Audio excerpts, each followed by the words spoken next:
Alors, nous allons démarrer. Donc, bonjour à toutes et à tous. Je me présente, Marion Fénan de la Chambre de commerce allemande. Je vais m'occuper de la modération de ce webinaire qui a donc été organisé par la Chambre allemande en partenariat avec BASF, avec la Fédération de la chimie et parachimie et avec Green Footprint Consulting. Alors, avant de démarrer, juste quelques petits mots sur le déroulement de ce webinaire. Donc, nous allons commencer par quelques mots de la part de nos partenaires. Ensuite, on passera à l'intervention de notre expert, M. Nourdine Hajaji, et on terminera par une session de questions-réponses. Tous les participants, vous pouvez poser vos questions au fur et à mesure dans le chat. On a notre équipe de la Chambre allemande qui va également pouvoir répondre à certaines questions instantanément. Et ensuite, on aura une partie des questions que je poserai également à l'oral à la fin. Voilà, donc je vais maintenant laisser la parole à M. Wenzel, directeur général de la Chambre allemande, pour un petit mot de bienvenue. Merci à vous, Marion Fénan. Bonjour à tous et à toutes. C'est un grand plaisir de vous accueillir aujourd'hui en si grand nombre pour cet webinaire d'un sujet de grande importance, l'importance de la décarbonisation des entités productrices, un sujet d'actualité qui présentera les défis comme aussi des opportunités. C'est à discuter aujourd'hui avec nos partenaires et intervenants. Je voudrais remercier chaleureusement notre membre du comité directeur, Khaldoun Bouassida, le DG de BASF, pour avoir pris l'initiative pour organiser cet webinaire. Aujourd'hui, ça sera sa collègue Selma Mesbahi qui va présenter quelques opinions, quelques vues de BASF. Je voudrais aussi remercier chaleureusement aujourd'hui la Fédération de chimie et parachimie pour une collaboration très intéressante et étroite. Parmi nous aujourd'hui, ça sera le président de la Fédération de chimie et parachimie, qui est aussi le DG de Colorado, M. Abed Jagar. Bonjour, M. Jagar. Et aussi bonjour à vous, M. Mohamed Benjkroun, vice-président de la Fédération de chimie et parachimie, qui va présenter aussi quelques recommandations de la Commission de décarbonisation de la FCP. Et enfin, merci à vous et bonjour, M. Nourdine Hajaji, qui va aussi présenter comme expert quelques sujets d'actualité sur l'importance de la décarbonisation des entités productives. Pour nous, comme Chambre allemande de commerce et d'industrie, cette année 2022, nous organiserons toute une série d'événements de différents types pour aborder le thème suivant comme la décarbonisation et l'économie circulaire, parce qu'à notre avis, ça donne aussi beaucoup d'opportunités d'une collaboration très étroite maroco-allemande et nous sommes ravis de vous donner aussi des informations ci-dessus plus tard par email, etc. Et maintenant, je suis ravi d'écouter de nos experts, de suivre cette discussion très intéressante et je laisse la parole à M. Abed Jagar, président de la Fédération de chimie et parachimie. Encore, merci à tout le monde, merci à vous.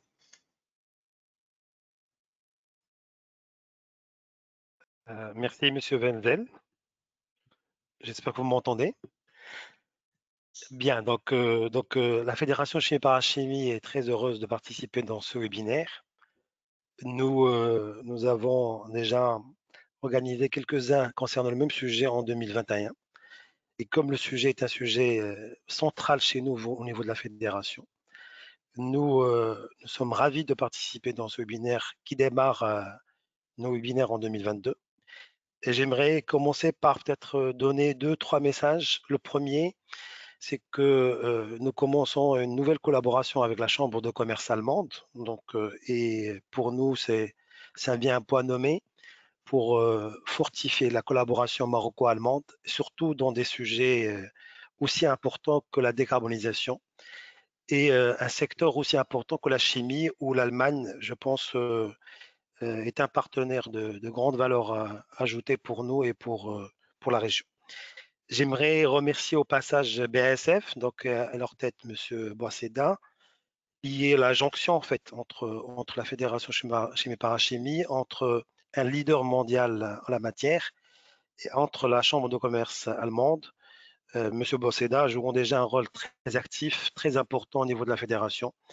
Il est membre de bureau depuis plusieurs années et nous apporte une grande contribution au sein des activités du bureau. On s'est rendu compte très rapidement au niveau de la fédération de l'importance de la décarbonisation parce que nous avons la particularité au niveau de la fédération d'être sur toute, je dirais, la chaîne de décarbonisation. Nous sommes en amont puisque on peut, nous adhérents, nos entreprises existent au niveau de la production des gaz en général, au niveau du transport et au niveau surtout de la consommation des gaz ou d'énergie, je dirais, bleues ou vertes. Ça dépendra de quelle couleur on va les habiller. Donc, nous sommes rendus compte qu'on a une importance cruciale à jouer pour la chimie parachimie au niveau national et au-delà, nous voulons être un référent au niveau national pour toute l'industrie marocaine pour pouvoir porter la voix de la décarbonisation, apporter l'expertise en la matière, sensibiliser les entreprises adhérentes et non adhérentes. Et pour ce faire, nous avons décidé au niveau du bureau de la Fédération Chimie Parachimie de créer une commission dédiée pour la décarbonisation, commission qui a déjà démarré ses travaux et qui est présidée par M. Benchroun, qui va intervenir tout à l'heure pour présenter la vision de la fédération en la matière, qui est vice-président au niveau de la fédération. Et aujourd'hui, une feuille de route très claire est tracée. Nous avons déjà embarqué avec nous pas mal d'entités publiques pour pouvoir lancer des études dans la matière et pouvoir se doter d'expertise permanente dans la décarbonisation, compte tenu de l'importance que cela revêt, pas seulement pour l'industrie de la chimie, comme j'ai dit tout à l'heure, mais toutes les industries. Donc, je ne vais pas rajouter davantage de phrases. Je laisserai la parole aux personnes après moi et surtout aux experts pour nous éclairer. Et je suis ravi de voir qu'on dépasse déjà la centaine de participants. Je suis certain que ce nombre sera dépassé de très loin. Merci aux organisateurs et merci à tout le monde. Merci. Merci beaucoup, Monsieur Chagar. On va tout de suite vous laisser la parole à Monsieur Benchekloun de la FCP pour nous parler de cette commission Green Deal décarbonisation. C'est à vous, Monsieur Benchekloun. Bonjour à tous. Merci à la Chambre de commerce allemande d'avoir je dirais, nous avoir offert déjà l'opportunité de parler de ce thème qui est vraiment très important. Je me permettrai, ce que je voudrais d'abord dans cette présentation, c'est en fait brosser le contexte dans lequel est née la commission Green Deal décarbonation au sein de la Fédération de la chimie parachimie. Et ensuite, je laisserai la parole aux experts pour pouvoir développer le sujet plus en détail.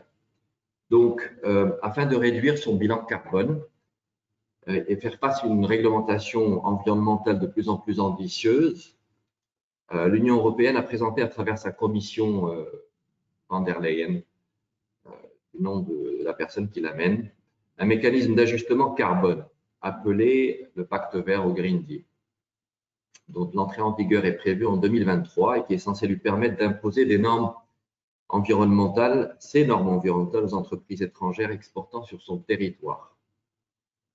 Donc, pour l'Union européenne, en fait, l'enjeu est multiple. Il est d'abord environnemental. Il s'agit donc d'atteindre une neutralité climatique d'ici à 2050. Concrètement, cela signifie que les émissions de gaz à effet de serre de l'Union européenne doivent être suffisamment faibles pour être absorbées par les puits de carbone, tant naturels que technologiques, qui s'offrent à elles. L'enjeu est ensuite économique. Le mécanisme d'ajustement carbone pourrait, selon les estimations de la Commission, rapporter entre 4 et 14 milliards d'euros par an à l'Union européenne. Il s'inscrit donc, entre autres, dans le cadre du remboursement du plan de relance économique adopté en juillet 2020 déclenchée notamment pour pallier aux conséquences économiques de la pandémie Covid-19. Mais pas uniquement pour ça. Comme vous le comprenez, les sommes sont très importantes, potentiellement très importantes pour l'Union européenne.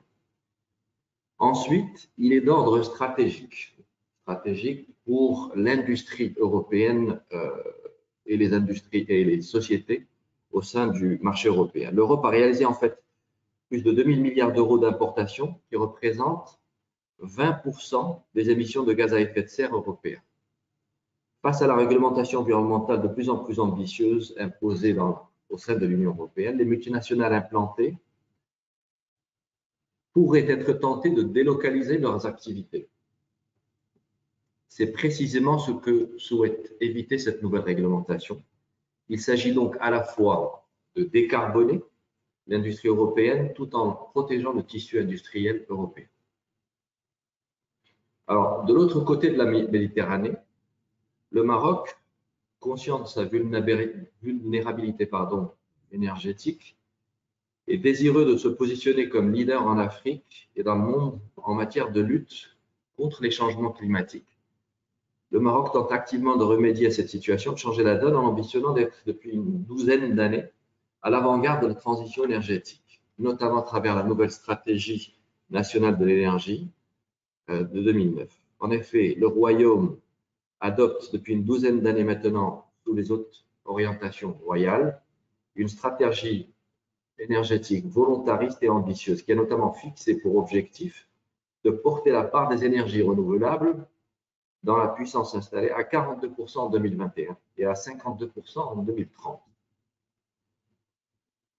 Avec sa position géostratégique qui est unique, le Maroc est un partenaire clé pour l'Europe. Il est d'ailleurs le seul pays d'Afrique interconnecté au réseau électrique européen.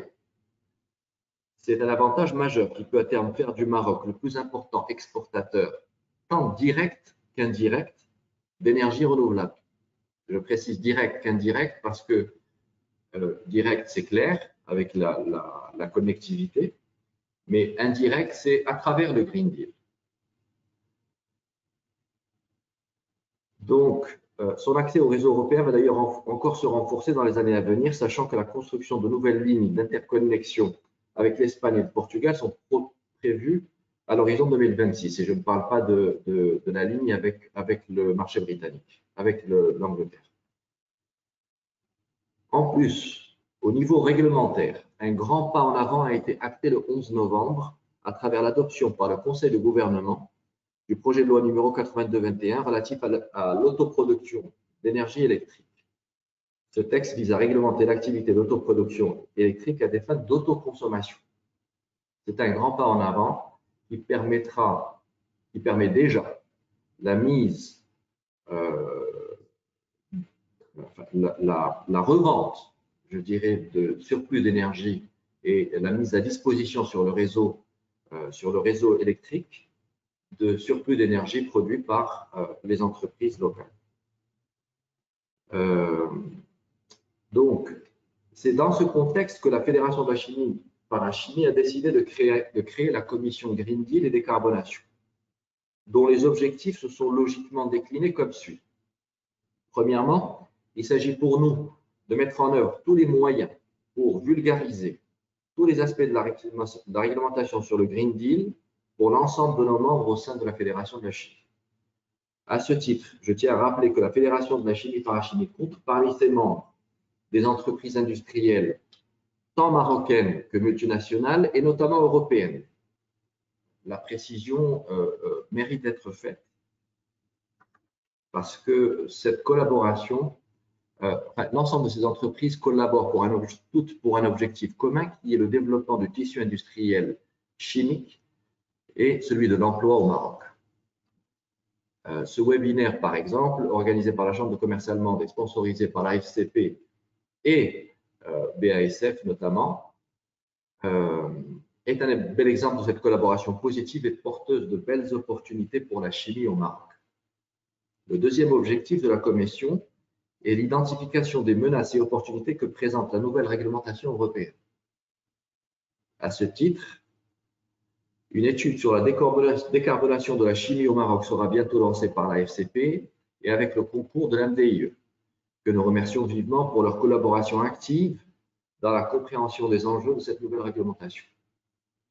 À la suite de cette étude, un plan d'action pour notre fédération découlera et pourra être mis en œuvre dans l'objectif de préserver et développer la chimie verte et décarbonée au Maroc. Et enfin, le troisième objectif est la promotion positive et active de la décarbonation auprès de nos adhérents. Cet objectif passe par la communication d'abord et ensuite par la facilitation de l'accès à nos adhérents de tous les outils qui seront mis à disposition tant au niveau national qu'au niveau européen en faveur de la décarbonation de notre industrie au Maroc.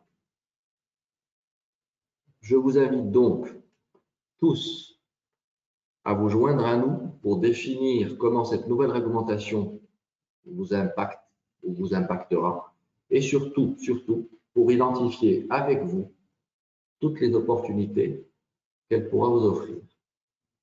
Et je laisse la parole aux experts. Merci beaucoup, Monsieur Benchikloun, pour cet éclairage, pour cette présentation de la commission Green Deal et décarbonisation de la FCP. À présent, je vais laisser la parole à Salma Mesbahi de BASF pour une petite intervention. Je vais faire le partage d'écran tout de suite. Voilà.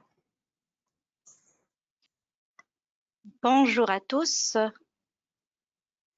Marion, tu me confirmes si mon écran est partagé? Ton écran, il faut juste mettre en plein écran. Voilà. Donc, je suis ravie d'être parmi vous aujourd'hui. Je vais vous parler d'un sujet qui nous tient tous à cœur.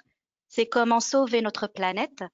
Je me présente, je suis Salma Mesbahi, je m'occupe de la communication et des relations publiques pour BASF en Afrique du Nord et de l'Ouest francophone.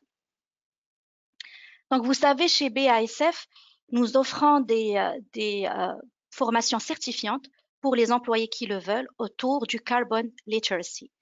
Le but, c'est de créer une communauté qui sauront comment réagir et quelles sont leurs activités quotidiennes qui influencent leur empreinte carbone. Si nous réussissons avec nos 110 000 employés et si chaque multinationale, entreprise et institution ont la même démarche, nous sommes sûrs que nous pouvons influencer l'environnement et protéger notre planète. Aujourd'hui, j'aimerais vous donner un avant-goût de cette formation qui a duré plus de 8 heures. Chez BASF, le changement climatique est un sujet très important. Nous avons l'objectif de réduire nos émissions à zéro d'ici 2050. Ici, vous pouvez voir clairement le call to action de notre CEO, qui est également le président du CEFIC, le Conseil européen des fédérations de l'industrie de la chimie, qui incite à dupliquer nos efforts et qui est aussi harmoniser les plans sur l'échelle européenne. Donc aujourd'hui, j'aimerais vraiment vulgariser sur ce sujet pour comprendre tous les aspects qui font en sorte que notre planète est en constant changement et comprendre pourquoi et comment nous devons réagir pour protéger notre environnement. Donc, vous le savez tous, le CO2, c'est une réaction qui émane de sources naturelles. Ici, je vous donne l'exemple des volcans. C'est une réaction qui nous vient de la Terre, par exemple, des plantes qui absorbent le CO2 et des micro-organismes qui le libèrent. C'est aussi, ça nous vient des animaux. Ici, j'ai pris l'exemple des vaches qui libèrent également le méthane qui est encore plus dangereux pour l'environnement. Et malheureusement, nos activités humaines réagissent le plus et ont une influence drastique sur l'environnement. Donc voilà, nous en général, nous mettons le focus sur le CO2, mais les scientifiques ont listé un nombre de gaz à effet de serre qui influencent notre environnement. Et tout à l'heure, notre formateur et expert nous donnera plus d'explications sur ces gaz-là que vous voyez sur le slide. Pour résumer, la plupart des émissions nous viennent de la production de l'énergie. Et ici, vous pouvez voir que 2,2% nous viennent de l'industrie chimique, qui est également un nombre à prendre en considération. Maintenant, j'aimerais vous parler du changement climatique.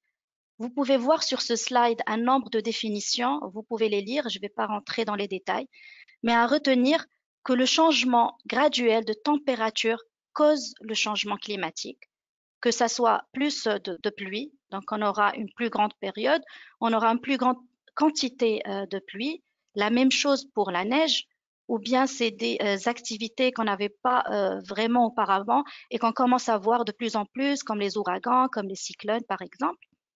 Ou bien tout à fait le contraire, on aura des périodes plus grandes d'été ou de sécheresse.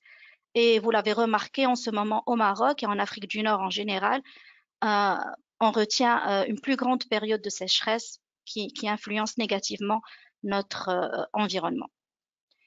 Donc, quels sont les impacts? Les impacts sont énormes, que ce soit au niveau économique, que ce soit au niveau de notre sécurité, et même les prédictions pour les 100 ans à venir sont très alarmants. Et vous pouvez voir les différents types d'impacts que nous allons avoir. En résumé, le changement climatique va faire en sorte que nous ne pourrons plus vivre bien comme on veut dans ce monde. On ne pourra même pas payer nos factures. Finalement, après cette introduction, j'aimerais vous parler de vos choix quotidiens qui feront en sorte qu'on pourra influencer notre empreinte carbone pour diminuer et finalement pour protéger notre environnement. Ce que j'aimerais vous dire ici, et bien sûr notre expert ici présent parlera plus en détail sur l'empreinte carbone, on peut tout calculer d'une manière très scientifique pour pouvoir l'influencer et le diminuer. Ici, je vous donne un exemple d'une personne qui a calculé son empreinte carbone par rapport aux activités annuelles.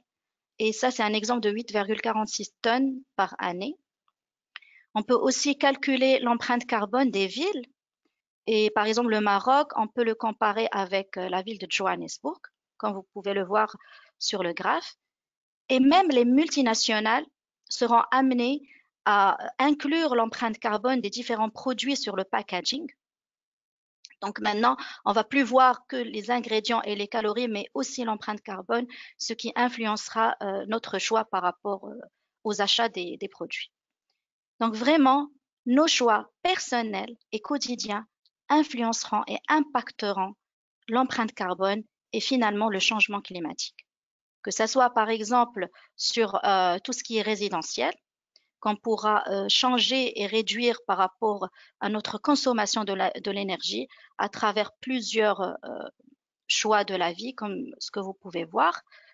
Aussi par rapport aux moyens de transport, ici vous avez une idée sur les différents moyens de transport et bien sûr si on opte pour les transports en commun, on pourra influencer l'empreinte carbone. Nos choix d'alimentation influenceront drastiquement l'empreinte carbone si on mange par exemple localement ou bien si on mange des fruits de saison. Ici, vous pouvez voir que les fraises qui sont hors saison ont 7 fois plus de carbone, les tomates ont 20 fois plus d'empreinte carbone. Donc, manger localement et de saison est très important. Et bien sûr, éviter les déchets alimentaires qui libèrent du méthane dans l'atmosphère. Et sur le prochain slide, vous pouvez même voir des exemples de produits qui protègent l'environnement et ceux qui ont plus de CO2. Et finalement, votre choix de vacances, bien sûr, si on opte pour passer des vacances localement, c'est plus respectueux pour l'environnement. Ici, c'est juste des chiffres indicatifs par rapport à des voyages dans des pays plus lointains. Donc, après cette introduction, vraiment le but de ma présentation a été de vulgariser ce sujet et de pouvoir le comprendre, comprendre notre empreinte carbone et comment la calculer, afin de pouvoir réagir et d'en parler autour de nous, que ce soit au niveau de nos familles, au niveau des endroits qu'on fréquente, ou bien plus grand au niveau des institutions gouvernementales pour pouvoir influencer le changement climatique et finalement sauver notre planète. Ça, c'est un exemple de livre que je vous encourage à acheter et à lire et qui vraiment nous donne des exemples vraiment très petits comme envoyer des SMS qui aussi influencent l'empreinte carbone. Merci beaucoup pour votre attention et bien sûr, si vous avez des questions, vous pouvez les mettre sur le chat et let's take action to solve the planet. Merci beaucoup. Merci beaucoup Salma Mesbahi pour cette contribution très intéressante au sujet de l'impact pour le changement climatique. À présent, je vais tout de suite donner la main pour le partage d'écran à Monsieur Nourdine Hajaji, donc notre expert, qui va nous parler plus en détail de la taxe carbone, des différentes méthodes ISO pour le management des émissions de CO2. Donc, Monsieur Nourdine, la parole est à vous. Et on ne vous entend pas encore. Je pense qu'il faut activer le micro.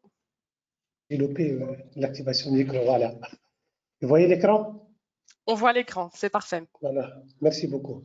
Donc, bonjour tout le monde et bienvenue au Binaire. J'espère qu'on parviendra ensemble à éclairer quelques points sur un sujet en fait qui fait actuellement polémique, notamment pour les industries hors Union européenne, du coup, et notamment le Maroc, puisque une grande partie, de 2/3 des exportations marocaines sont destinées à l'Union européenne et du coup, le sujet de la taxation carbone est lié au vif du sujet aujourd'hui. En fait, le Maroc, il est ainsi très concerné par ces dispositions de taxation carbone en perspective et plusieurs entreprises seront touchées par ces nouvelles mesures. Mais avant tout, permettez-moi d'adresser mes sincères remerciements pour la Chambre allemande du commerce et d'industrie du Maroc, également le BASF et la Fédération de la chimie et de la parachimie pour le choix de la thématique ainsi pour la confiance qu'ils m'ont accordée en m'accordant l'animation d'une partie du webinaire. Ce que j'essaierai de développer aujourd'hui avec vous, c'est je parlerai de mécanisme d'ajustement carbone aux frontières de l'Union européenne. Je vais essayer de passer rapidement, puisque le temps n'est pas assez suffisant pour entrer dans les détails, mais j'arrêterai sur les éléments clés de ce mécanisme d'ajustement carbone aux frontières de l'Union européenne. Et voilà ce que j'essaierai de développer au cours de ma présentation. Excusez-moi, voilà. Hop. Voilà les points que j'essaierai de développer, la mise en contexte pour comprendre le contexte global du changement climatique et pourquoi on doit agir pour faire face au dérèglement climatique. Je parlerai par la suite sur le cadre juridique et politique international pour faire face au changement climatique. J'enchaîne par le mécanisme d'ajustement carbone aux frontières. C'est en fait l'objectif ultime de mon intervention. Et le dernier point, je présenterai les mesures du contenu carbone, puisque la taxe carbone qu'on va payer, qui sera payée, va faire référence au contenu carbone du produit et du coup, je parlerai des méthodes de management de gaz à effet de serre et particulièrement bilan et l'empreinte carbone. Donc voilà pratiquement ce que j'essaierai de développer au cours de cette quarantaine de minutes de présentation. Alors, donc, comme vous le savez, avec le dérèglement climatique de plus en plus ressenti, la question des effets du changement climatique sur la paix et la sécurité mondiale figure en bonne place à l'ordre du jour de tous les débats scientifiques, économiques et voire politiques. D'ailleurs, voilà, le débat politique généralement, il évoque le changement climatique comme étant un élément parfois de décision et qui aide les gens à convaincre les choix qui vont être mis en place pour une politique ou autre. Également, comme vous le savez également, que le réchauffement climatique coïncide avec le début de la révolution industrielle et surtout avec l'usage de plus en plus intensif des énergies fossiles comme le gaz, le pétrole et le charbon qui sont fortement génératrices de gaz à effet de serre et en particulier du CO2. Et également, le changement climatique il est en grande partie dû à une perturbation du cycle naturel du carbone, puisque le bon Dieu, lorsqu'il a créé notre planète, il a taré pour fonctionner en quelque sorte à merveille. Mais du moment où les activités anthropogéniques, lorsque je parle d'activités anthropogéniques, sont les activités humaines, ils ont créé une perturbation sur le cycle naturel du carbone, vu l'utilisation des combustibles solides, donc des combustibles, que ce soit solides, gaz ou liquide. Donc, du moment où le carbone était emprisonné dans une roche, et la combustion de ce combustible-là va libérer cette roche-là sous forme gazeuse. Et du coup, on a pu constater un dérèglement climatique sur l'ensemble du planète. Et également, les activités anthropogéniques, puisque le carbone était sous forme d'une roche comme le calcaire et la production du clinker qui va libérer ce dioxyde de carbone. Et du coup, il y aura tout un dérèglement climatique qui est engendré par ces activités anthropogéniques. Également, ce qu'on a pu constater depuis 2 siècles est que les concentrations de gaz à effet de serre a augmenté considérablement dans l'atmosphère. Je reviendrai sur ce point au cours de ma présentation. Mais pour comprendre l'ampleur du sujet, je vais avancer de deux petits chiffres. Bon, de petits chiffres, en fait, ce sont des grands chiffres. En fait, en 2019, les émissions de gaz à effet de serre, en particulier le CO2, il est de l'ordre de 37 gigatonnes de CO2. Donc là, les activités, 37 gigatonnes, c'est-à-dire 37 milliards de tonnes CO2 ont été émis dans l'atmosphère en 2019. 37 milliards de tonnes, et ben, c'est un chiffre vraiment qui est très alarmant. Et depuis la révolution industrielle, on a émis, donc là, le 19e siècle, on a émis à peu près 2500 gigatonnes de CO2 dans l'atmosphère. 2500 milliards de tonnes qui ont été pompées dans notre atmosphère. Eh bien, les choses actuellement sont très sérieuses grâce à ces ordres de grandeur des chiffres. En fait, la chimie nous a fait apprendre un truc qui est très important, qui stipule que le dioxyde de carbone constitue une forme stable du carbone, qui est à son plus haut degré d'oxydation, il est, je pense, à plus 4. Et ceci induit que la cinétique de dégradation du dioxyde de carbone dans l'atmosphère, elle est extrêmement lente. Et ainsi, son temps de séjour dans l'atmosphère, il est éternel, il est à perpétuité. C'est-à-dire, le dioxyde de carbone, c'est une forme qui est stable, il a du mal à se dégrader spontanément dans l'atmosphère et du coup, il va rester à perpétuité dans l'atmosphère.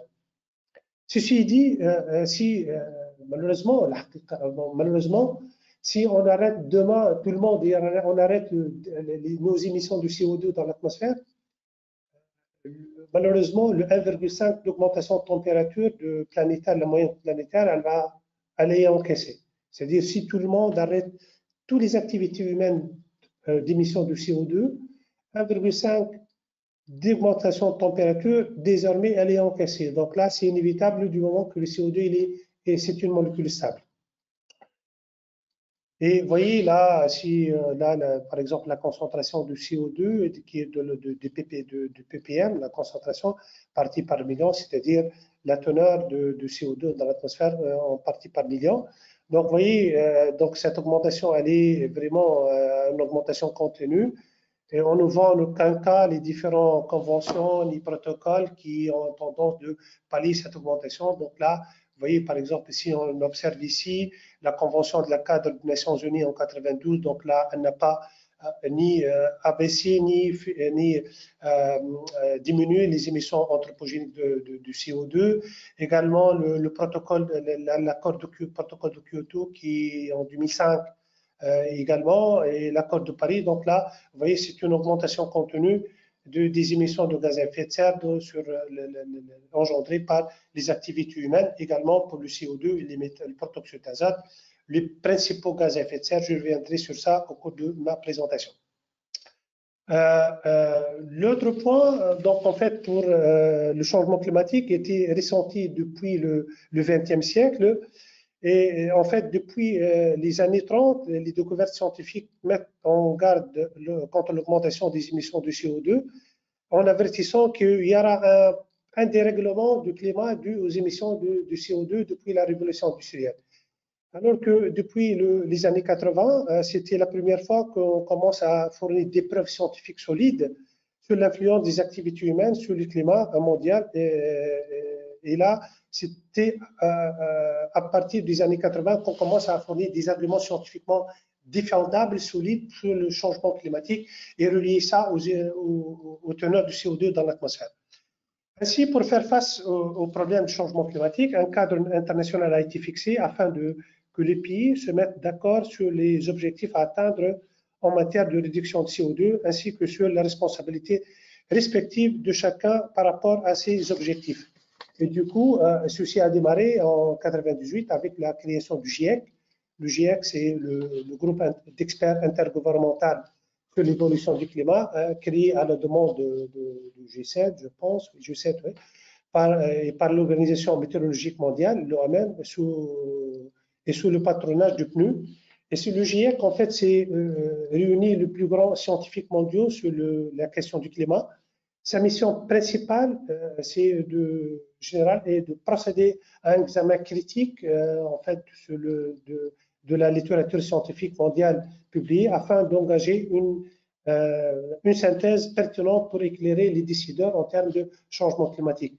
Le GIEC, ultimement, c'est le bras scientifique des Nations Unies en termes de changement climatique. Par la suite, en 92, la Convention cadre des Nations Unies, en fait, c'est à l'occasion du sommet de la Terre de Rio de Janeiro en 92, qui a vu la naissance de la Convention cadre des Nations Unies. En fait, c'est quoi? Elle met en place un cadre global de l'effort intergouvernemental pour faire face aux défis posés par le changement climatique. Elle reconnaît que le système climatique, donc là, c'est une reconnaissance en fait implicite, explicite du problème du changement climatique. Elle reconnaît que le système climatique est une ressource partagée dont la stabilité est affectée par les émissions de CO2 ainsi que les autres gaz à effet de serre.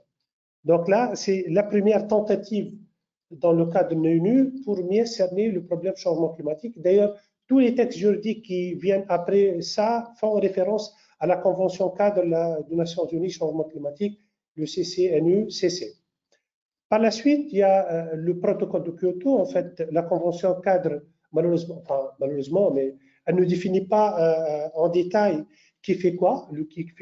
Pour cela, les pays ont établi en 1997 des règles définies par le protocole de Kyoto.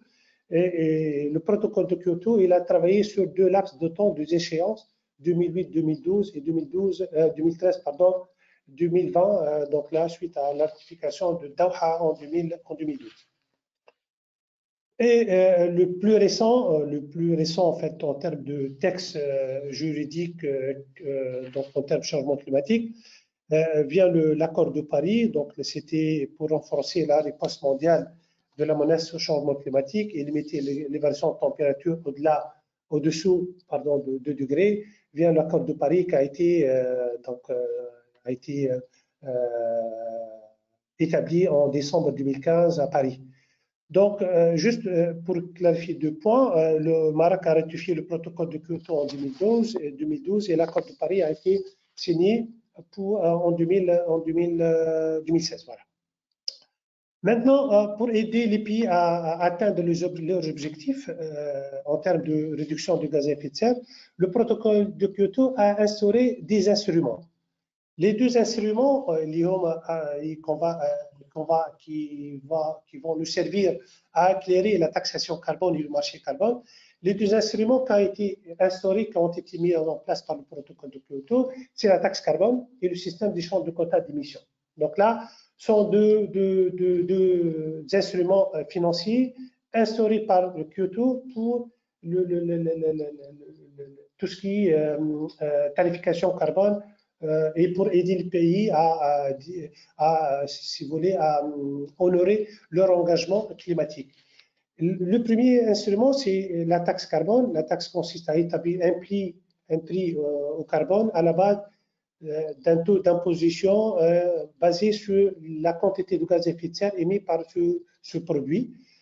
Il y a deux approches. La première approche, c'est l'approche aval, c'est-à-dire taxer les biens et les services lors de leur achat selon les émissions de CO2 induites par sa production et sa distribution. Donc là, c'est le mécanisme aval. Donc, ce mécanisme-là n'est pas appliqué puisqu'il nécessite une comptabilité carbone assez complexe et qui coûte en termes de temps et des moyens de calcul. Le deuxième outil, c'est l'amont, c'est-à-dire taxer sur la consommation finale d'énergie. Donc, c'est-à-dire on taxe les produits sur l'énergie utilisée pour la production des produits et du coup, c'est le mécanisme amont.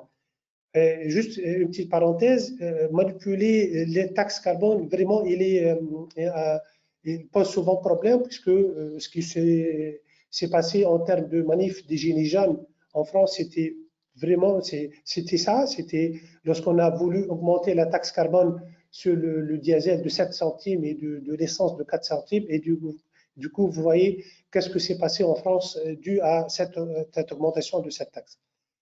Un deuxième mécanisme, voilà, un deuxième instrument qui a été mis en place voilà, juste avant ça, 31 taxes, donc mondialement, il y a 31 taxes carbone dans le monde, et cette taxe carbone, elle est très variable, ça dépend du pays, donc elle varie entre de quelques centimes en Pologne jusqu'à 114 € la tonne en Suède. Donc là, vous voyez, la taxe elle est vraiment très variable, ça dépend du pays, ça dépend du contexte où elle a été, où elle est appliquée. Un deuxième instrument du Kyoto qui est utilisé jusqu'à présent, c'est le système d'échange de quotas d'émissions. En fait, le système d'échange de quotas d'émissions, les États allouent aux entreprises des 6 secteurs industriels intensifs de gaz à effet de serre, par exemple la production d'énergie, le ciment, le métaux ferreux, l'industrie minérale, l'industrie de papier, ainsi que les exploitations qui sont supérieures à 20 MW, de combustion supérieure à 20 MW, des quotas, elles attribuent des quotas d'émissions. Et ces quotas, ils sont généralement faits, voilà, assignés par des plans nationaux d'affectation des quotas, ça s'appelle les PNAC. Et définit, ces plans définissent un montant maximal de quotas en fonction des potentiels de réduction des prévisions et de croissance des secteurs concernés. Et chaque année, l'entreprise doit rendre autant de quotas que des tonnes de CO2 qu'elle a émis l'année précédente. C'est-à-dire, elle a un plafond et chaque année, elle doit rendre, elle doit honorer le quota qui a été affecté pour cette entreprise. La déclaration des émissions est vérifiée par un vérificateur agréé, puis contrôlée par des inspections. Ici, lorsque le montant des émissions, c'est-à-dire lorsque une entreprise engendre, elle fait des émissions au-dessous des quotas alloués, elle a deux choix. Elle a deux choix. Le premier choix, elle va vendre ce quota-là sur le marché puisqu'elle a fait des politiques de réduction de gaz à effet de serre et du coup, elle est au-dessous des quotas qui ont été alloués. Elle peut passer sur le marché pour vendre ces quotas ou bien reporter ces quotas-là pour d'autres échéances. Et du coup, la mise en marché, elle a créé la mise en marché du quota, elle a créé le marché carbone. Et ce marché carbone est assujetti à l'offre et à la demande. Donc, le marché carbone, c'est-à-dire le marché là où on échange des quotas d'émissions. Et du coup, si on observe ici, le prix, il a grimpé d'une manière vraiment, d'une manière imprévue. Il a passé de 5 € la tonne le 1er janvier 2017. On est actuellement, la tonne de carbone, elle est de 82, elle était même à 98 € la tonne de carbone. Donc, c'est le prix de la tonne de carbone sur le marché européen, c'est celle-là. Et du coup, on espère même atteindre le 100 € la tonne d'ici fin 2023, le moment où on va mettre en place le mécanisme d'ajustement de carbone aux frontières. Juste ici, excusez-moi, voilà, excusez-moi. Donc là, afin de prévenir, donc il y a des quotas qui sont affectés de manière gratuite. En fait, afin de prévenir contre le risque de perte de compétitivité des entreprises européennes, l'Union européenne autorise une allocation transitoire des quotas gratuits, c'est-à-dire pour faire face à la compétitivité et pour aider les entreprises pour faire face à une concurrence. L'Union européenne affecte des quotas gratuits pour aider notre entreprise à faire face à une concurrence internationale. Les revenus du carbone sont utilisés pour financer des projets dédiés à la transition bas carbone ou bien alloués dans des budgets publics, donc là pour les collectivités locales. Donc, comme a été dit tout à l'heure par M. Ben Chakroun, je pense, et M. Chagar, l'Europe vise, via le Green Deal, à atteindre la neutralité carbone d'ici 2050. C'est-à-dire, elle vise à être neutre en carbone d'ici 2050. Et pour atteindre ça, l'Union européenne a voté, en fait, le 14 juillet dernier, 2021, un package qui s'appelle Fit for 55. Fit for 55, c'est une étape, pour atteindre la neutralité carbone 2050. Le Fit for 55, c'est un sujet transsectoriel qui comporte une douzaine de mesures. Il vise en particulier de réduire les émissions de gaz à effet de serre de moins de 500%, 57% d'ici 2030 par rapport à un niveau de 1990. Et c'est dans cette douzaine de mesures, il y a ce qu'on appelle le mécanisme d'ajustement carbone aux frontières. Il y a un mécanisme d'ajustement carbone aux frontières. S'il entre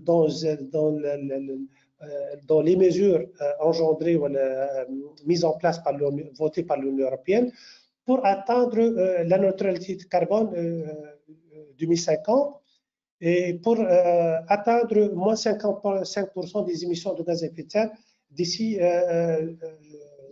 2030. C'est quoi donc voilà une petite caricature qui parle le mieux de la taxe carbone. En fait, c'est une barrière et tout le monde y va sauter pour atteindre le marché européen. En fait, le mécanisme d'ajustement carbone aux frontières, il concrétise l'approche pollueur-payeur. Donc là, tu pollues, tu payes. Donc là, la MACIF consiste à appliquer un prix aux produits importés en fonction de leur contenu en carbone et de la différence entre le prix au sein de l'Union européenne et le pays d'origine où la marchandise ou le bien a été exporté. Également, il vise à mettre à pied d'égalité les producteurs de l'Union européenne et les producteurs tiers, de sorte que le même prix soit payé pour une quantité de carbone, que ce soit à l'Union européenne ou ailleurs dans un pays tiers. Également, vous voyez, pour faire face aux fuites de carbone, puisque en quelque sorte éviter l'effort de réduction des émissions consenties par l'Union européenne soit neutralisé par une augmentation des émissions en dehors de l'Union européenne. Et pour éviter une délocalisation de la production et une augmentation des importations de produits de plus haute intensité, puisqu'on a constaté, pour fuir la taxe à l'Europe, les industries ils passent dans un pays tiers et ils vont faire revenir les biens ou les marchandises exportées sans taxe avec un teneur carbone plus élevé. Donc là, pour faire face à cette fuite de carbone, cette taxe a été mise en place et du coup, donc là, pour si vous voulez, éviter tout ce qui est délocalisation des industriels vers d'autres pays hors de l'Union européenne. Également, cette taxe, elle prévoit une fin progressive des quotas gratuits. Parce que j'ai dit tout à l'heure que pour aider les entreprises à faire voilà, quelque sorte pour faire face à la concurrence. Il y a des quotas qui sont donnés, qui sont octroyés de manière gratuite. Ces quotas-là vont progressivement diminuer et on estime éliminer voilà, et supprimer ces quotas gratuits d'ici 2035. Voilà les échéances pour la mise en place de la massière, puisque il y a deux phases, une phase transitoire au cours de laquelle les importations devront seulement déclarer, donc 2023-2025, les industriels sont obligés de déclarer, et à partir de 2026, les importateurs doivent déclarer le contenu du carbone de leurs marchandises et les règles de calcul des émissions doivent être bien claires, doivent être clairement expliquées. Donc là, c'est-à-dire 2023-2025, on va juste déclarer, mais à partir de 2026, tout le monde va passer à la caisse et on va payer cette taxe-là à partir du 1er janvier 2026. Mais à partir du 1er janvier 2023, on va seulement déclarer le contenu carbone de des produits exportés. Comment fonctionne la taxe carbone? En fait, les importateurs, tout d'abord, doivent s'enregistrer et ils doivent commencer à communiquer les données. Les certificats de l'Union européenne sont achetés pour couvrir les émissions, puisque en fonction de l'empreinte carbone de votre produit, vous devez acheter des quotas. Et chaque année, les importateurs déclarent le volume de leur importation et les émissions qu'ils génèrent. Si les données sur les émissions réelles ne sont pas disponibles, les valeurs par défaut vont être appliquées. Là, on doit être un peu méfiant puisque si les valeurs ne sont pas calculées, la déclaration va être faite sur des valeurs forfaitaires et je viendrai sur ceci. Quatrième élément, l'importateur doit remettre des certificats. Autrement, il y a une déduction si cette taxe elle est payée dans le pays d'origine. Il y a une déduction sur les certificats dus, puisqu'on ne sera pas pénalisé deux fois sur cette taxe si le taxe a été payé dans le pays où le bien a été produit. Donc là, on évite de payer ce taxe-là une deuxième fois aux frontières de l'Union européenne. Maintenant, quels sont les produits qui sont concernés? Il y a l'annexe 1 du règlement européen fixe tous les produits qui sont concernés par les taxes et également la référence, le tarif, le NC, le référent du tarif douanier. On donne tout dans l'annexe 1, le ciment, l'électricité, les engrais. On donne également quels sont les différents gaz à effet de serre à prendre en considération au cours de la déclaration. Les engrais, il y a tout l'acide nitrique, l'état de potassium, les engrais minéraux, ainsi de suite. Les fers, les fentes, fer et acier, il y a tous les détails. Quels sont les produits qui sont concernés par cette taxe-ci? L'aluminium également, et les sous-produits d'aluminium qui sont également concernés par cette taxe-là. Donc là, dans l'annexe 1 de la massière, vous trouverez tous les détails sur les différents produits qui seront concernés par le paiement de cette taxe. Maintenant, l'autre élément, je veux déclarer quels sont les moyens de mesure du contenu carbone de mon produit. Donc, comme j'ai dit tout à l'heure, que la massière vise à traiter de manière identique les importateurs et les producteurs européens afin qu'ils payent le même prix pour une quantité de carbone donnée, que ce soit émis en Europe ou dans un autre pays. Donc, ce qu'on doit déclarer, en fait, on va déclarer le contenu carbone des produits également. Le contenu carbone est égal aux émissions réelles vérifiées au niveau des installations.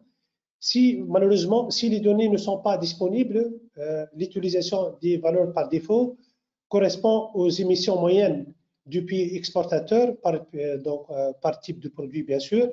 Et on va ajouter une marge, et la marge là va être déterminée prochainement.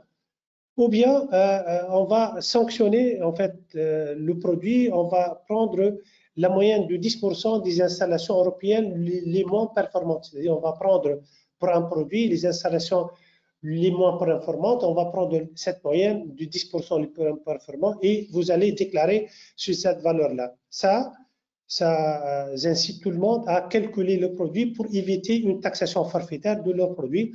Sinon, vous serez un jour confronté à une taxe qui est forfaitaire. Maintenant, pour les périmètres d'émissions, donc qu'est-ce que je vais déclarer et pour quel périmètre? Les émissions de gaz à effet de serre sont classées en 3 scopes. La déclaration ou bien les émissions de gaz à effet de serre sur 3 scopes. Il y a ce qu'on appelle le scope 1. Scope 1, scope 1, il regroupe toutes les émissions gérées directement par l'organisme, par l'usine, par le process. Et par exemple, la combustion des sources fixes et mobiles, les émissions des ruminants, les biogaz, donc le biogaz des centres d'enfouissement technique, les fluides des fluides frigorigènes, donc là, sont considérés dans le scope 1. Scope 2, il concerne les émissions de gaz à effet de serre qui sont attribuées à la consommation d'électricité de chaleur, puisque votre usine utilise de l'électricité, consomme de l'électricité. Et Scope 2, il comptabilise les émissions de gaz à effet de serre imputées à l'électricité qui a été consommée qui a été générée par l'électricité consommée par ou bien la chaleur, bien sûr, consommée par votre usine ou votre procédé. Également, il y a le Scope 3. Le Scope 3, il concerne les émissions indirectes engendrées par la chaîne d'approvisionnement de la matière première, par exemple, ou bien la chaîne de livraison de votre produit fini. Par exemple, l'achat de matières premières, des services, des produits, déplacement des salariés, transport en amont et en aval des marchandises utilisées, gestion des déchets en amont et en aval de votre chaîne de production. Donc là, voilà les 3 scopes. Ce qu'il faut, on fournit généralement 23 postes dans lesquels on déclare les émissions de gaz à effet de serre. Ça dépend, donc que ce soit scope 1, scope 2, scope 3. Donc là, par exemple, les émissions directes des sources fixes, quelles sont les valeurs, ainsi de suite. Scope 3, donc là, tout ce qui est approvisionnement de la matière première et le transport de tout ce qui est marchandise au cours de son importation ou bien son exportation. Est-ce qu'il faut retenir ici que la proposition de la Commission européenne couvre les émissions de Scope 1? Toutefois, c'est-à-dire les émissions directes associées à votre chaîne de production. Les émissions de Scope 2 devront être également communiquées pendant la phase 2023-2025, c'est-à-dire vous êtes appelé systématiquement à déclarer Scope 1, Scope 2 de votre produit. Sachant que le Scope 3 sera éventuellement demandé pour des biens qui sont très émetteurs de gaz à effet de serre. Également, on peut intégrer Scope 3. Mais ma conseil pour ça, je vous encourage à étudier vos produits, la déclaration de vos produits, Scope 1, Scope 2, éventuellement Scope 3, puisque un jour, peut-être à partir de 2026, les choses vont changer et on va exiger Scope 3, puisque généralement 80% de gaz à effet de serre sont attribués au Scope 3. Donc là, et du coup, le grand volet des émissions, ils peuvent résider dans la chaîne d'approvisionnement de votre matière première ou la chaîne de livraison de votre produit fini.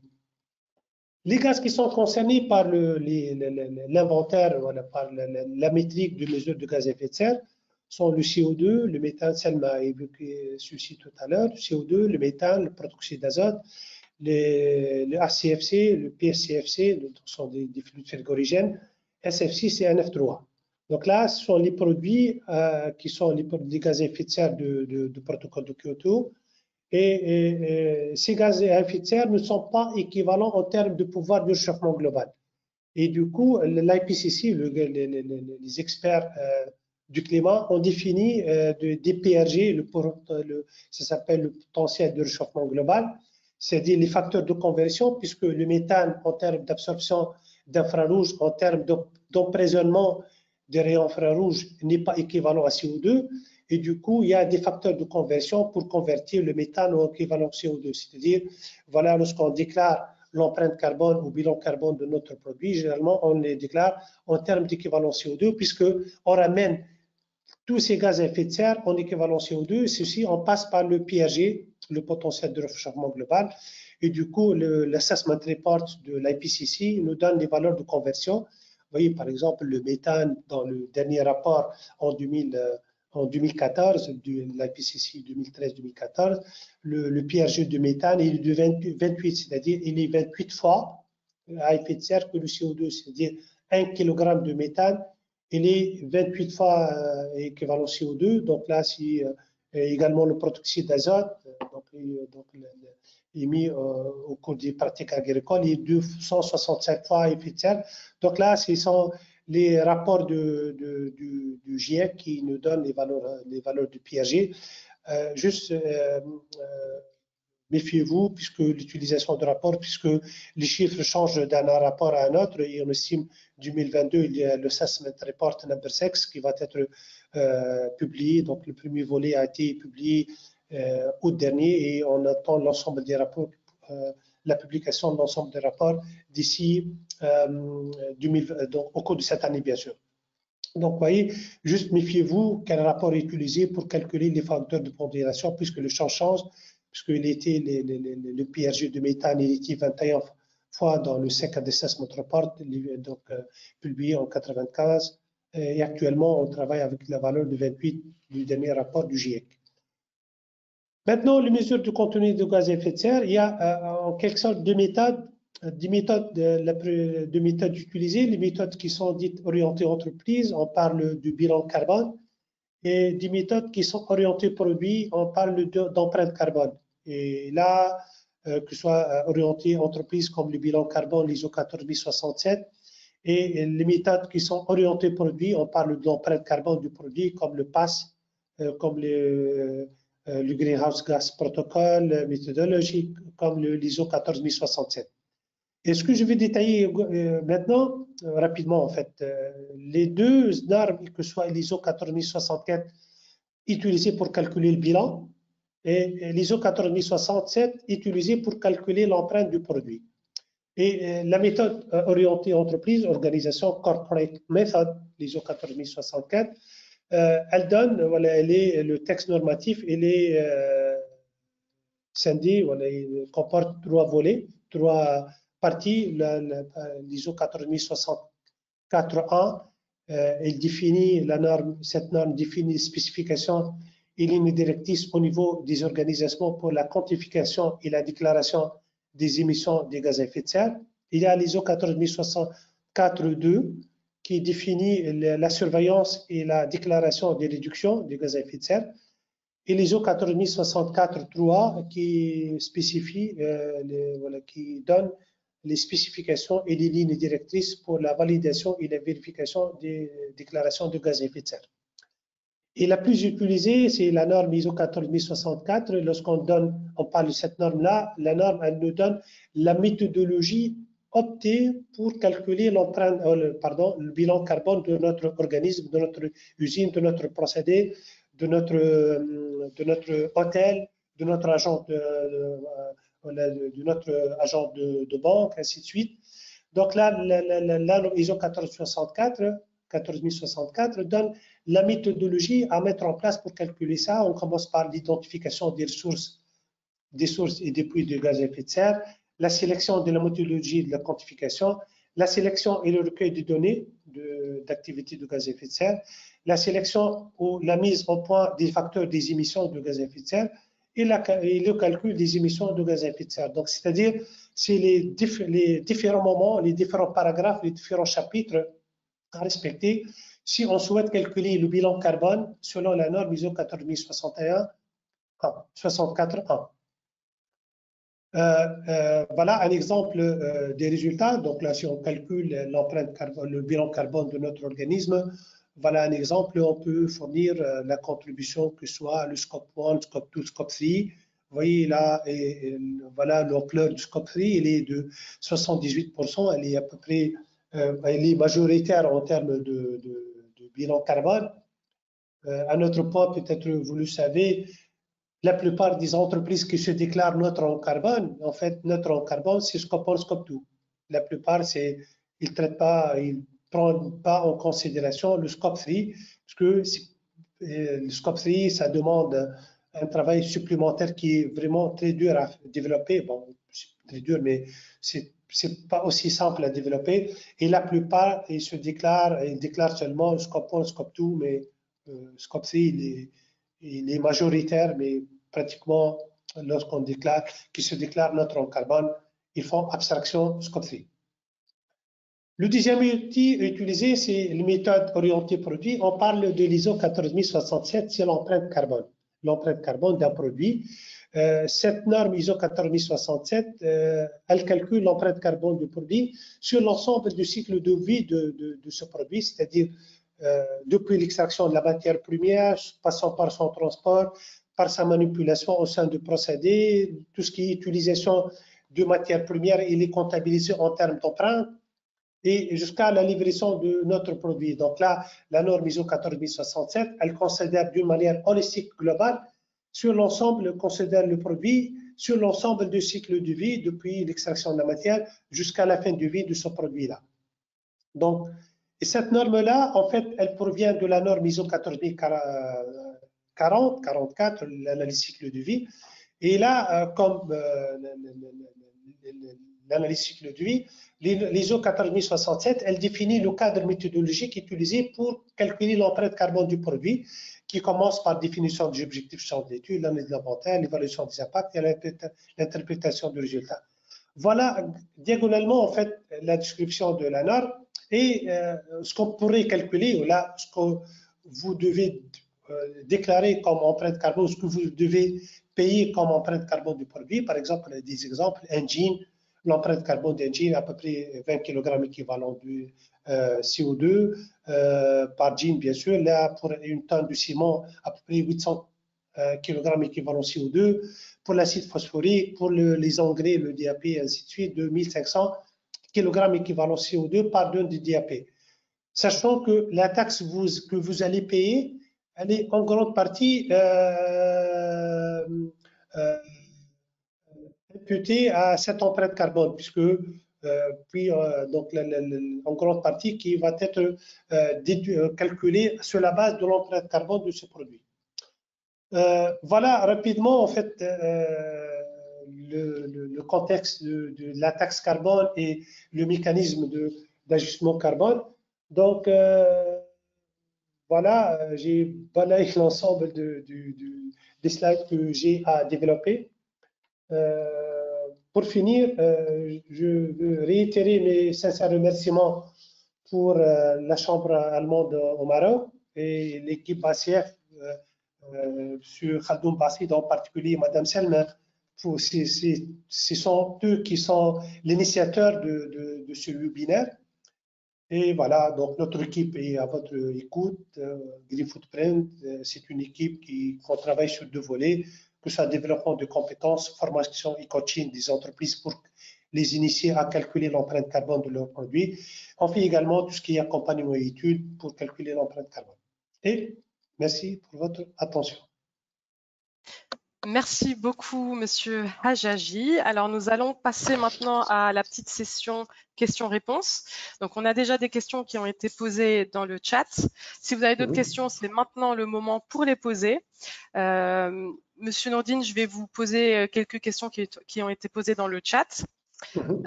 Donc, on va commencer par une question concernant les valeurs par défaut. Pour le calcul des émissions. Est-ce que c'est des valeurs, celles qui sont par défaut standards au niveau mondial, ou est-ce que c'est par pays d'origine? Est-ce que ça peut varier? Voilà, merci tout d'abord pour la question. En fait, les standards sont des standards par pays. Toutefois, ils vont ajouter à cette valeur un quota. Jusqu'à présent, on ne sait pas quelle est la base de cette majoration de l'empreinte qui va être calculée. Mais ce que j'ai pu saisir, c'est à l'échelle du pays. D'accord, super, merci beaucoup. Ensuite, on a une question sur les différents scopes. Est-il possible de réexpliquer la différence entre la scope 1 et la scope 2? Scope 1, c'est-à-dire ce sont les émissions directes engendrées par le procédé ou par l'usine en question, ou par la structure en question, c'est-à-dire les émissions induites par les émissions au niveau de la chaudière, puisque vous faites la combustion de votre gaz naturel. Également, vous utilisez un parc automobile qui appartient à l'entreprise. Donc là, du moment où ils consomment du carburant, ils vont émettre du CO2. Également, les fuites des fluides frigorigènes, puisque vous faites des recharges de vos climatiseurs et de votre installation frigorifique. Donc là, ce sont les émissions imputées directement, c'est on-site emission. Donc là, les émissions imputées directement à votre process. Alors que Scope 2, il concerne les émissions engendrées par l'électricité consommée, parce que du moment où vous consommez l'électricité, elle émet du gaz à effet de serre dans le site de production de production d'électricité. Ces émissions seront imputées sur votre usine, puisque vous émettez du gaz à effet de serre, mais d'une manière indirecte. Que vous consommez 1 kWh d'électricité, et 1 kWh d'électricité à base de gaz naturel, il émet à peu près 540 grammes équivalent CO2, il va être imputé sur votre bilan carbone. Ça va, c'est bon, j'explique davantage. J'espère que la question aura été répondue. Enfin, en tout cas, merci beaucoup pour cette explication. Ensuite, on a une question concernant est-ce que tous les exportateurs des produits visés donc par le mécanisme le MACF doivent être certifiés ISO 14064 et 14067? Est-ce que c'est une obligation? C'est pas l'organisme qui est suivi, qui est certifié, mais c'est la méthodologie qui est certifiée. C'est pas l'organisme, c'est pas l'usine qui est certifiée. C'est pas comme l'ISO 14001 ou bien 9001 qui est l'usine qui est certifiée. La méthodologie, elle est certifiée, c'est-à-dire les étapes utilisées et sont conformes à la norme.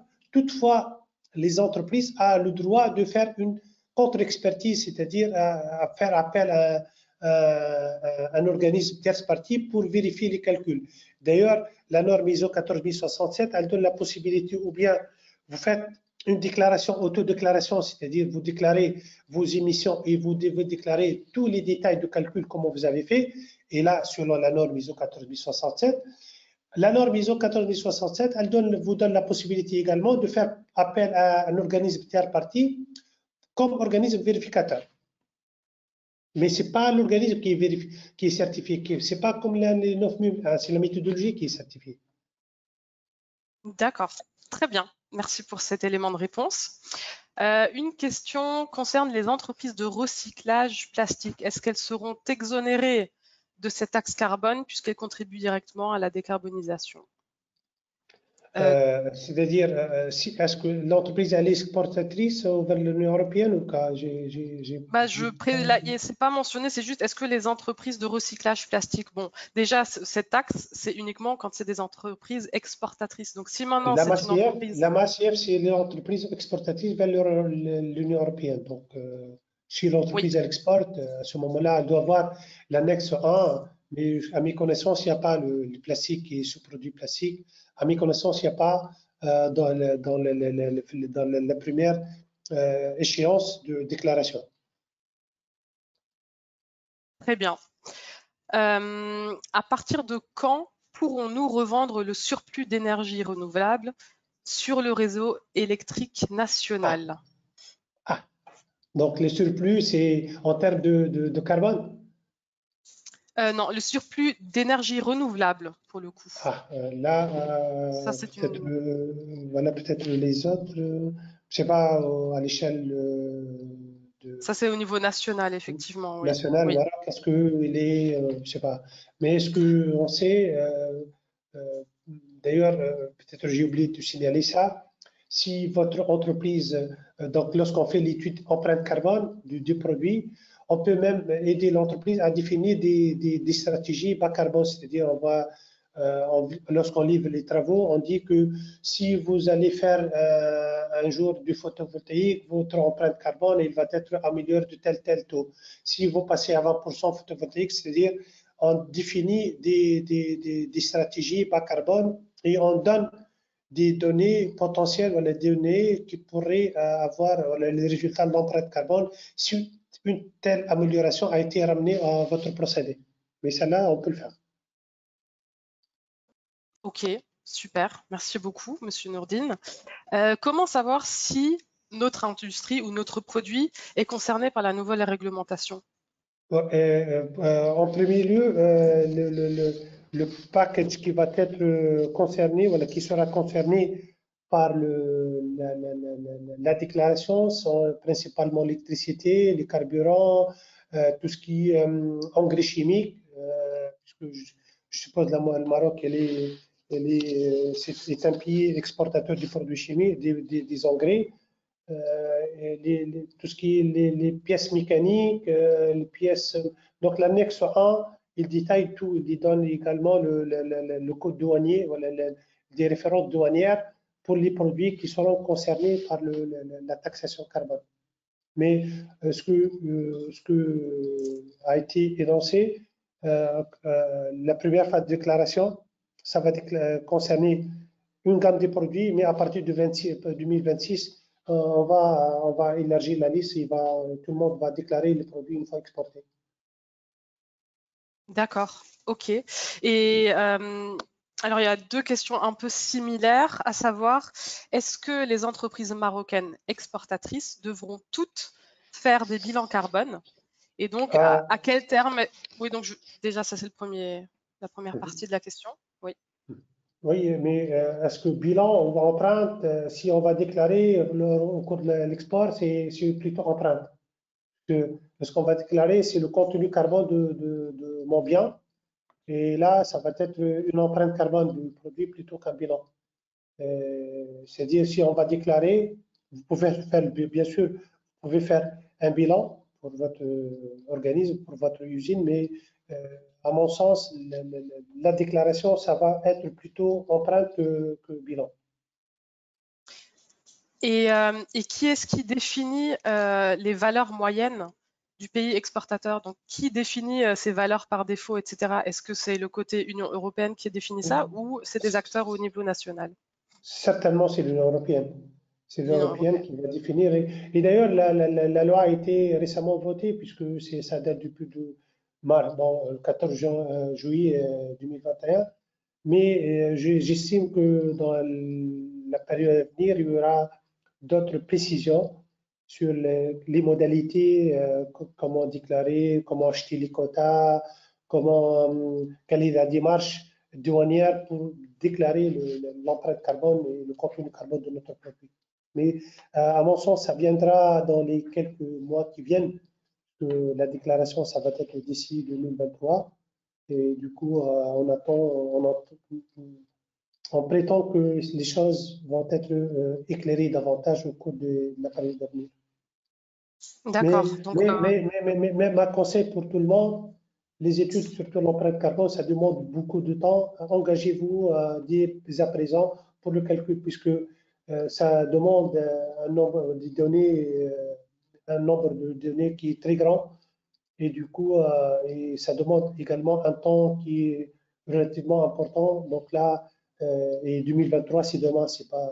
Donc là, c'est très bien. Est-ce que vous avez un exemple, une tendance du temps à prévoir pour ça dépend, puisque actuellement, on a des groupes d'hélices avec lesquels nous travaillons. On a entamé le travail depuis le mois de mars. Et actuellement, on est pratiquement à 60% d'avancement. Ça demande un peu de temps.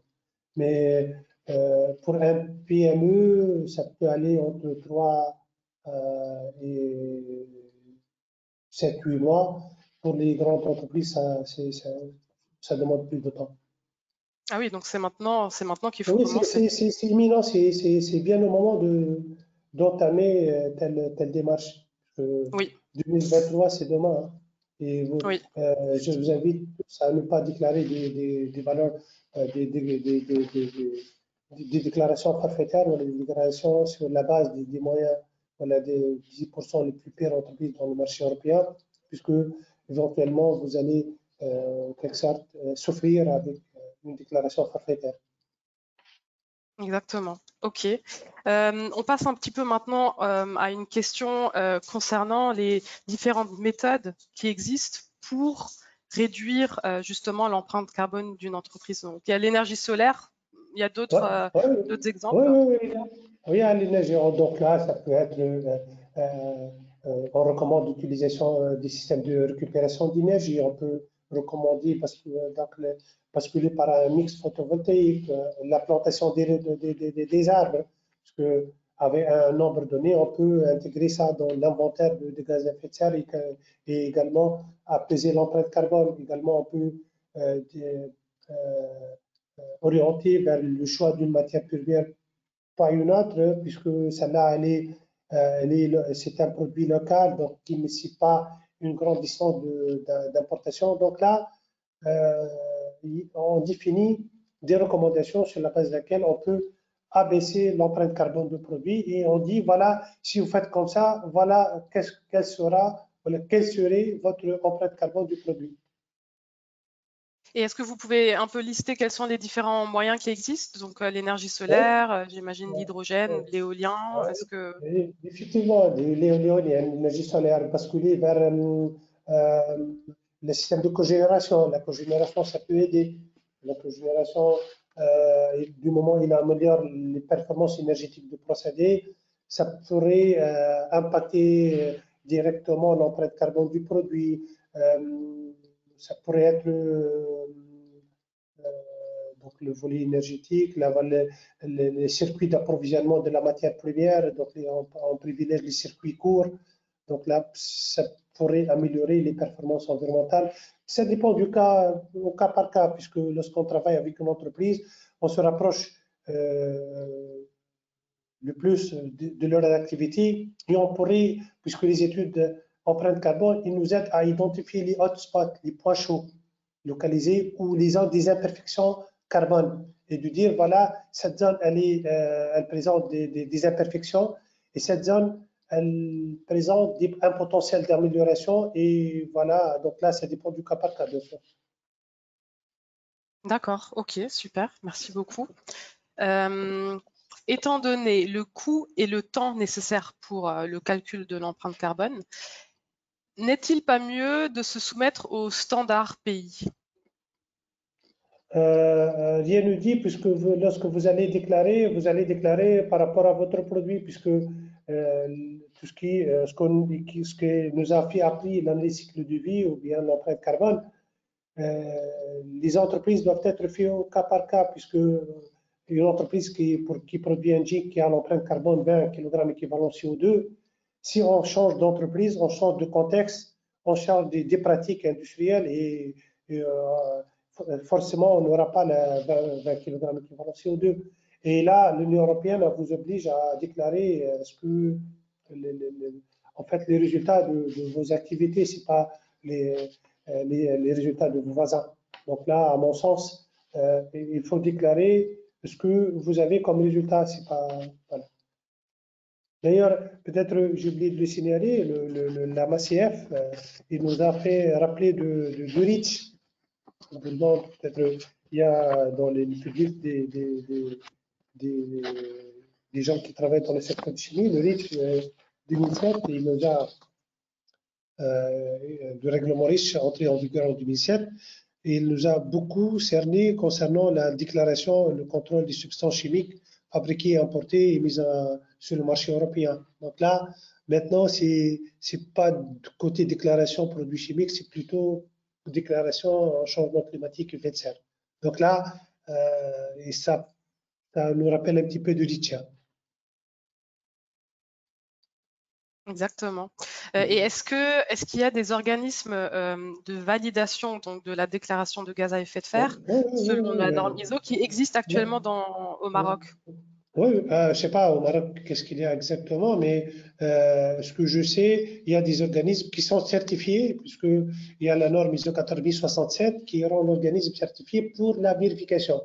Parce que vérifier une étude, c'est une double compétence qu'on va ramener à l'étude et ça va être reconnu en quelque sorte par deux organismes, puisque au niveau de la déclaration, l'ISO 14067 donne la possibilité, c'est une autodéclaration et ça pourrait être une déclaration qui est certifiée par un organisme tierce partie. Donc là, vous avez la possibilité de faire ceci. Mais ce qui est sûr, il y a, avec les clients que nous travaillons, ils font après nous, ils font dans plusieurs cas, ils font appel à des organismes et également ils nous font appel pour contre-expertiser d'autres études effectuées par d'autres organismes. Donc là, c'est réciproque. Et concernant donc bon, la phase initiale. Excusez-moi Marion, mais sans faire de la publicité pour un organisme ou un autre, mais dans ma mémoire, il y a des organismes qui font la contre-expertise. En interne, je peux vous communiquer quelques noms, mais pour ne pas peut-être. Voilà. Très bien. Et donc, vous pouvez nous confirmer que dans cette phase d'abord initiale, donc qui dure jusqu'à 2025, que seules la scope 1 et 2 seront considérées. Et éventuellement le 3 si le secteur il est très émetteur de gaz à effet de serre. Donc là, scope 1, 2, mais le 3, on pourrait faire appel à scope 3. Mais pour le moment, 1, 2. Et donc, il est fort probable aussi qu'au niveau de la liste des produits qui seront concernés par cette taxe, cette liste va peut-être évoluer au fil du temps. Il y aura peut-être des secteurs. Certainement. On a peur au départ que le textile il sera concerné dans le premier pacte de déclaration. Mais heureusement, ce n'est pas le cas. Parce que je travaille avec plusieurs entreprises dans le domaine textile pour l'empreinte carbone et du coup, ils ont été bien secoués avec ce mécanisme. Mais ce qui est sûr, à partir de 2026, le spectre va être élargi. D'accord, formidable. C'est noté. Alors, j'ai un œil sur l'heure. On a atteint la fin de ce webinaire. On a répondu à pas mal de questions. On va également vous envoyer les présentations des intervenants et vous pourrez revisionner le webinaire qui sera mis en ligne sur notre chaîne YouTube et partagé sur les réseaux sociaux. Je remercie donc tous les intervenants, tous nos partenaires, les participants donc pour vos interventions, pour votre écoute.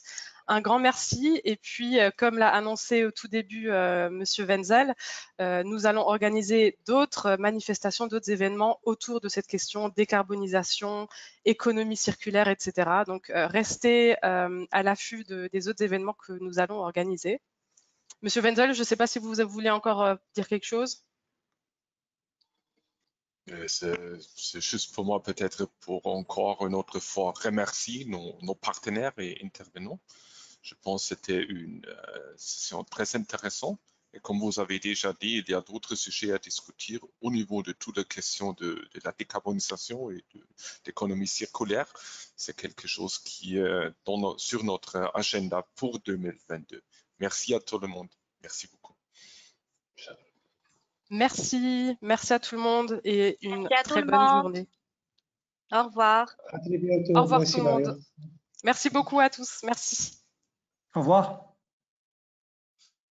Au revoir.